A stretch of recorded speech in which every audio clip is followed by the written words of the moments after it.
Pizza e bruschetta Enzo da Ross, totalmente artigianali, non surgelate, senza conservanti e del nostro territorio, nei migliori supermercati.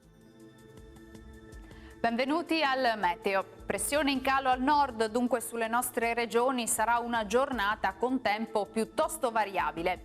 Vediamo insieme il dettaglio di mercoledì 3 giugno. Sul Veneto, dopo un avvio di giornata stabile e soleggiato, al pomeriggio e soprattutto in serata la situazione è destinata a peggiorare con fenomeni temporaleschi via via più diffusi, localmente anche intensi, specie durante la notte. Temperature comunque calde, minime tra i 13 e i 17 gradi, valori massimi oscillanti invece tra i 23 e i 29 gradi all'incirca. Stessa situazione anche sul Friuli Venezia Giulia, con ampio soleggiamento dappertutto. Dalle ore pomeridiane avremo più nubi con rovesci diffusi. Temperature minime fino a 17 gradi, massime tra i 24 e i 26 gradi.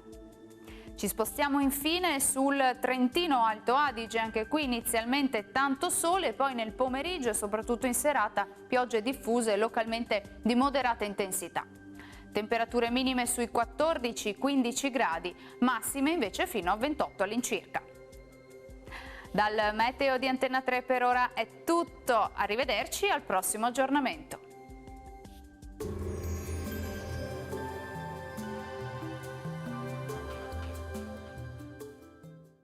Pizza e bruschetta Enzo da Ross, totalmente artigianali, non surgelate, senza conservanti e del nostro territorio, nei migliori supermercati.